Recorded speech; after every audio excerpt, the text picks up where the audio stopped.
Jepang kemudian berpikir, kalau misalnya begini, gue butuh sumber daya alam buat perang lebih banyak. Selamat datang di Memoriam Express. Perhentian berikutnya adalah tahun dengan peristiwa.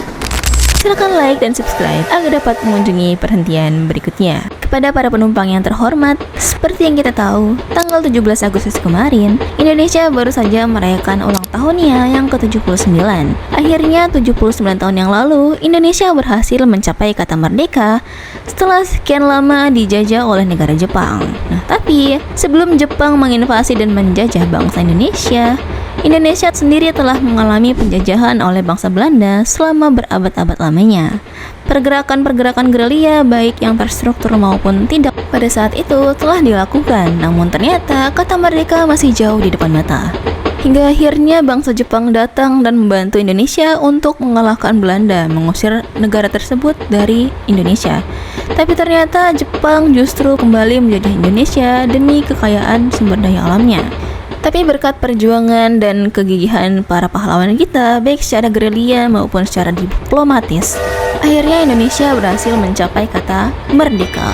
Di perjalanan kali ini, kita akan menelusuri garis waktu sejak Jepang datang ke bangsa Indonesia, hingga akhirnya Jepang berhasil ditendang keluar dan Indonesia berhasil merdeka dengan usahanya sendiri. Oleh karena itu, silakan menikmati perjalanan Anda. Sebelumnya, rekap sedikit.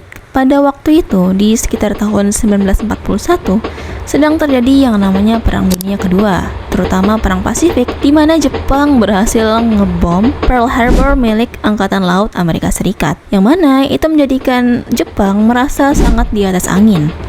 Tapi menyadari hal itu, Jepang kemudian berpikir, oh, kalau misalnya begini, gue butuh sumber daya alam buat perang lebih banyak, terutama dari segi minyak bumi dan juga lain-lain untuk bom dan segala macam. Akhirnya Jepang pergilah ke tempat jajahan Belanda, karena waktu itu Amerika dan Belanda kalau nggak salah itu satu kubu. Jadi istilahnya kubu mereka kalah, Jepang yang merasa di atas angin merasa punya hak untuk merebut negara jajahan yang dimiliki oleh Belanda, di mana salah satunya adalah Indonesia. Oke, dari sini kita akan fokus ke bangsa Indonesia dulu ya, karena kalau misalnya untuk membahas tentang Perang Pasifik secara keseluruhan, itu akan kita lakukan di perjalanan berikutnya. Oke? Jadi apabila para penumpang ingin melakukan perjalanan mengenai Perang Pasifik, silakan komen di kolom komentar di bawah ya. Baiklah, seperti yang di awal tadi, pada tanggal 8 Desember tahun 1941, Jepang berhasil menyerang Pearl Harbor milik Angkatan Laut Amerika Serikat, yang itu menjadi salah satu latar belakang kenapa Jepang datang ke Indonesia. Nah, padahal Jepang kan juga ingin menjajah, tapi bagaimana bisa bangsa Jepang ini begitu diterima oleh masyarakat Indonesia? Jadi ternyata bangsa Jepang menggunakan ramalan Jayabaya tentang datangnya suatu bangsa kulit kuning yang akan mengusir bangsa kulit putih, ya kan? Tapi ternyata di ramalan Jayabaya ini tidak disebutkan apakah si bangsa kulit kuning ini adalah seorang penolong atau seorang penjajah yang lain juga. Benar gak? Dan terus juga mereka menggunakan pendekatan propaganda lain di mana Jepang menyebut diri mereka sebagai saudara tua bagi Indonesia, terutama dengan gerakan 3A yang kalian masih ingat?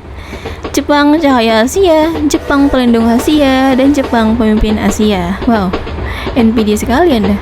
Nah, di sini kita akan mulai ke bagaimana Jepang menginvasi berbagai kota-kota di Indonesia hingga akhirnya jatuh ke dalam cengkeramannya.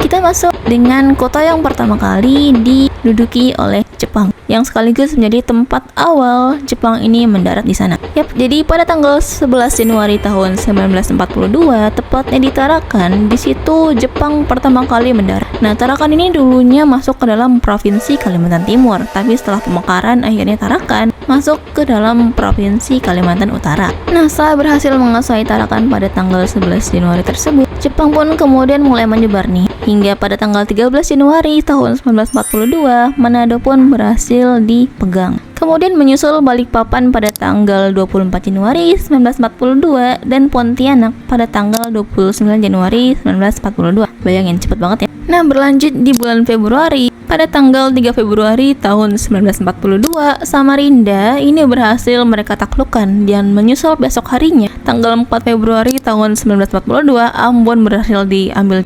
Kemudian tanggal 10 Februari di tahun yang sama, itu Banjar berhasil direbut oleh Jepang dari Belanda. Nah, setelah kekuasaan di Kalimantan dan Maluku ini berhasil dia lumpuhkan semua dari kekuasaan Belanda, pasukan Dai Nippon atau Jepang ini kemudian melanjutkan ekspansi mereka ke Pulau Sumatera. Tanggal 14 Februari di tahun yang sama, pasukan penerjun payung Jepang ini mendarat di Palembang, yang kemudian menyusul Palembang jatuh ke tangan Jepang pada tanggal 16 Februari 1942. Nah, setelah Jepang berhasil untuk menguasai daerah luar Jawa seperti Kalimantan, Ambon, Maluku, Sulawesi juga, dan Sumatera, barulah Jepang ini mengalihkan perhatian mereka ke pusat pemerintahan Belanda di Jawa. Nah, di akhir bulan Februari, tepatnya tanggal 28 Februari tahun 1942, pasukan Jepang langsung mendarat di 3 titik, yaitu di Teluk Banten, Eretan Wetan di Jawa Barat, dan juga di Kragen, Jawa Tengah. Nah, kemudian mereka menduduki wilayah tersebut di sekitar awal Maret tahun 1942. Yang kemudian mereka lanjut nih invasi ke wilayah pusat, yaitu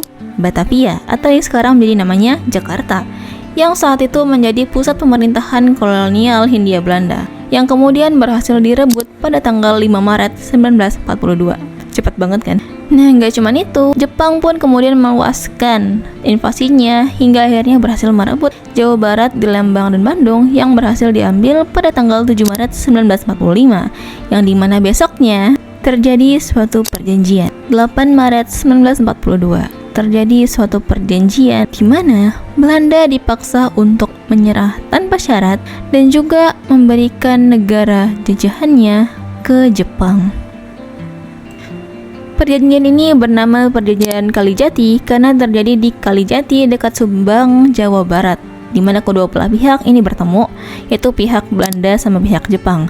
Nah, ada pun beberapa tokoh perjanjian Kalijati ini cuma dihadiri oleh beberapa petinggi militer Jepang dan Belanda aja di waktu itu, di mana Belanda ini diwakili oleh Gubernur Jenderal Hindia Belanda Gerda van Starkenborg dan Panglima Angkatan Perang Hindia Belanda Letjen Hendrik Terpoorten. Nah, itu.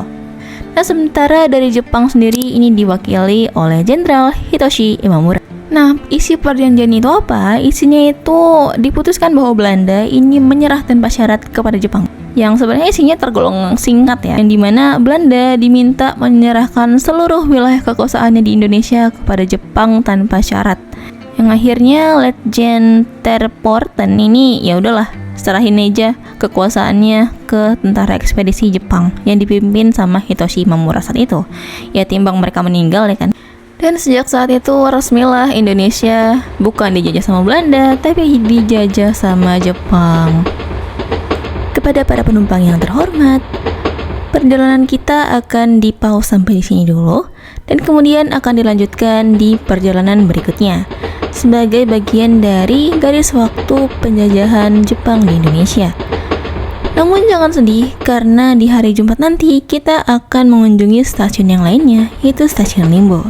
Penasaran bagaimana Stasiun Limbo? Nantikan hari Jumat ya. Kita telah sampai di stasiun utama. Terima kasih telah memilih Memoriam Express dan sampai jumpa di perjalanan berikutnya.